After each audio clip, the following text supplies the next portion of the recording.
75वीं वर्षगांठ जो हमारी आज़ादी महोत्सव की चल रही है, और इसी के साथ हमारा पूरा देश आज़ादी का अमृत महोत्सव भी मना रहा है, जो आज़ादी के 75 साल से लेकर 100 साल तक एक 25 वर्ष का पूरा ऐसा कार्यकाल रहेगा। हम सब के लिए इतना दायित्व लेके आएगा कि हमें उस देश के लिए जो करना होगा वो सब आपको बारी बारी से बताते रहेंगे हमारी सरकार की तरफ से और संगठनों की तरफ से।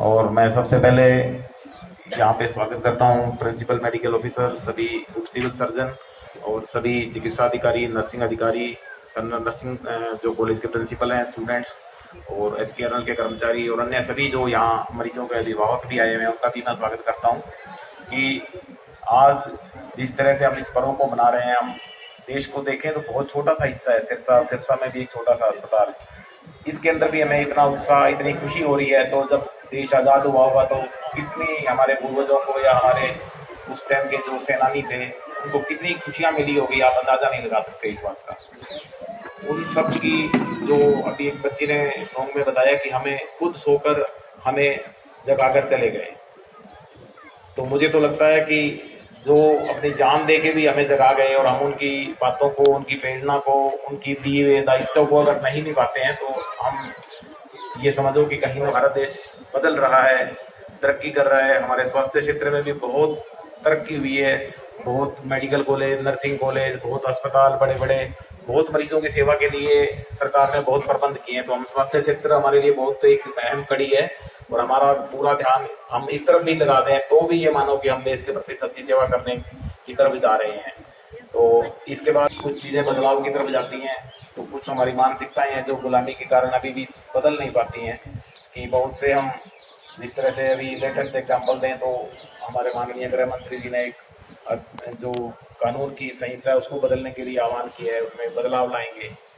उसी तरीके से एक हमारी मानसिकता है, कम से कम इस प्रवृत्ति को भी हम अगर पुरानी संस्कृति की तरफ भी लौट जाएं तो मैं चाहूंगा कि यहाँ बहुत मरीजों को सुकून मिलेगा और मरीजों को बहुत राहत मिलेगी। अगर दवा से पहले भी अगर कोई चीज काम करती है तो वो आपका व्यवहार और आपका मरीज के प्रति सम्मान है, वो ज्यादा काम करता है। मरीज ठीक होने की तरफ तो बहुत बाद में जाता है। तो मेरी आज का दिन का जो ये संदेश है कि हम अपने व्यवहार में इतना सम्मान लाएं किसी के प्रति, मरीज के प्रति तो कम से कम सेकंड उसके अभिभावकों के प्रति।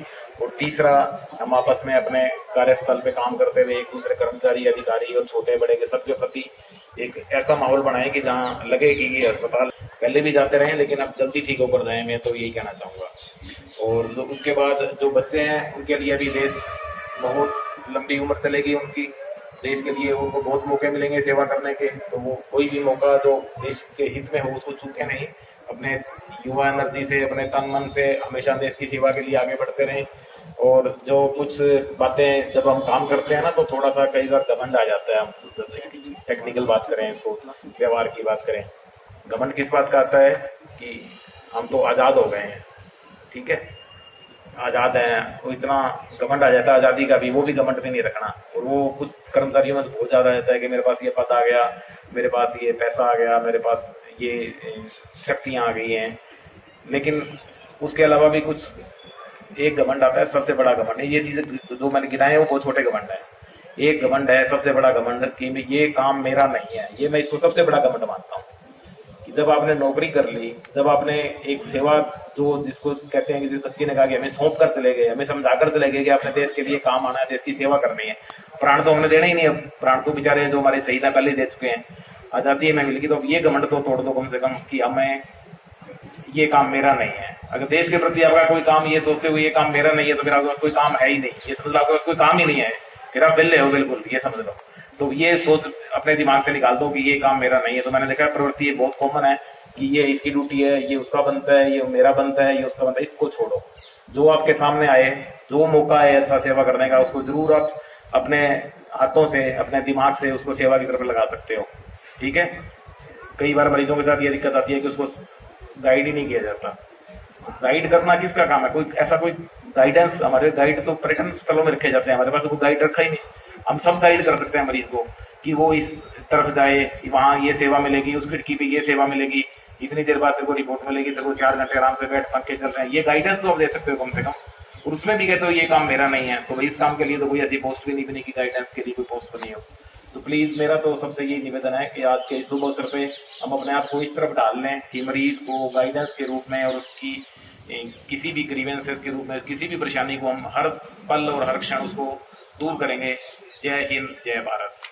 आदरणीय डॉक्टर विकास कंबोज जी, आदरणीय डॉक्टर प्रतीक गोयल जी, आदरणीय कमल कक्कड़ एज काउंसलर, आदरणीय प्रीतम जी, जोरदार तालियों से इनका स्वागत करें। इन्होंने पूरे साल भर में बड़े निष्ठा और समर्पण के साथ हॉस्पिटल की मरीजों की सेवाएं की है, तो आपकी तालियों की गुंजायमान रुकनी नहीं चाहिए। जोरदार तालियों से स्वागत करें।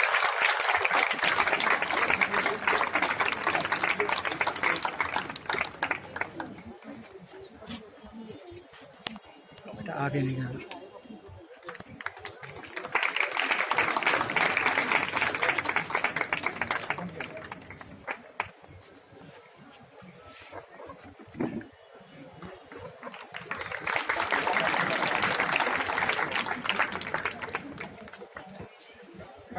दाएं तरफ एक बार आ जाएं आप सभी। सीनियर नर्सिंग ऑफिसर आदरणीय श्रीमती गायत्री देवी मैट्रन, आदरणीय श्रीमती निर्मला रानी मेडिकल वार्ड से, आदरणीय श्रीमती नीलम छाबड़ा गायनी वार्ड से, आदरणीय श्रीमती आशा मेहता कैजुअलिटी। दाएं तरफ आ जाएगा जो मैंने नाम लिए है अभी। सीनियर नर्सिंग ऑफिसर आदरणीय श्रीमती गायत्री देवी मैट्रन, आदरणीय निर्मला रानी मेडिकल वार्ड से, आदरणीय श्रीमती नीलम छाबड़ा गायनी से, आदरणीय श्रीमती आशा मेहता कैजुअलिटी से।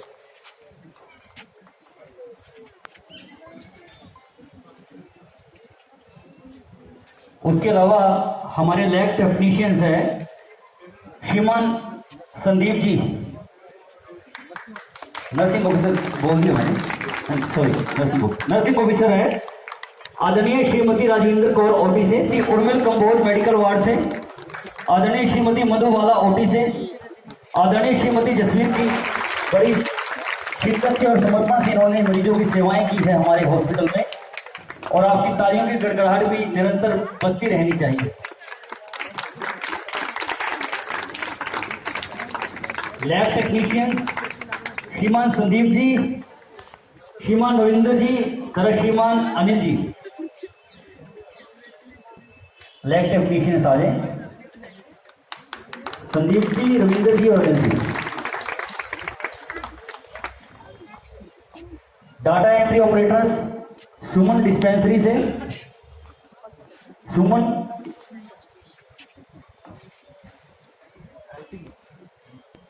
एटिक आ गया, श्रीमान मनु फार्मासिस्ट। बस्ती रहनी चाहिए आपकी तालियां। फीवरमैन आ जाए। अब जेडीए के लिखो श्रीमान पंकज कैजुअलिटी से, श्रीमान अमित कुमार रिकॉर्ड रूम से, श्रीमान विक्रम ओपीडी से, श्रीमान विक्रम ओपीडी से, सिक्योरिटी गार्ड श्रीमान सतपाल डीडीएसी, श्रीमान सतपाल डीडीएसी से, श्रीमती गीता गायनी से, श्रीमान राकेश कैजुअलिटी से,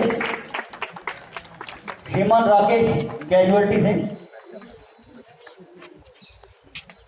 स्वीपर श्रीमान सोनू ओपीडी से, स्वीपर आ जाए, श्रीमान सोनू ओपीडी से, श्रीमान बाबूराम मोचरी से, श्रीमान रेखा डीडीएसी से, श्रीमान रेखा डीडीएसी से, श्रीमती शकुंतला गायनी से, श्रीमती शकुंतला गायनी से, स्वीपर श्री लवकेश कैजुअलिटी से,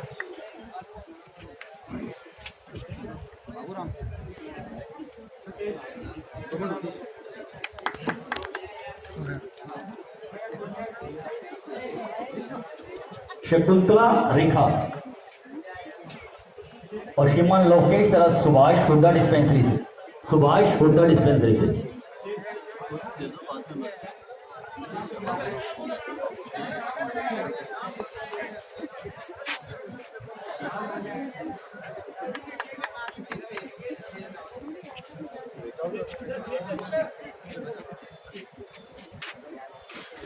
अब हमारा एमएमयू स्टाफ है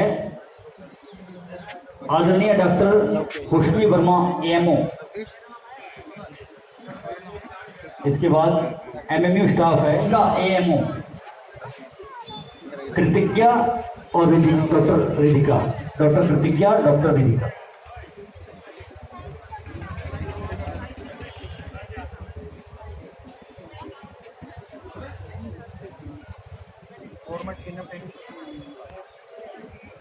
एएनएम स्कूल जोरदार तालियों के साथ स्वागत करें।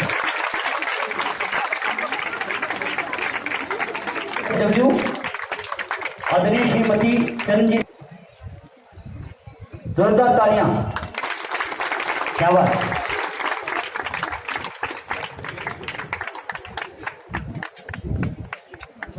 और आगे हमारा एक फील्ड स्टाफ से है आदरणीय श्रीमती भानदेवी एएनएम, आदरणीय श्रीमती भानदेवी एएनएम, आदरणीय श्री प्रमोद एमपीएसडब्ल्यू, आदरणीय श्री जसविंदर एमपीएसडब्ल्यू फील्ड स्टाफ है ये, आदरणीय श्री अमन जी एमपीएसडब्ल्यू तथा आदरणीय अभिराम एमपीएसडब्ल्यू।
आगे जाएंगे।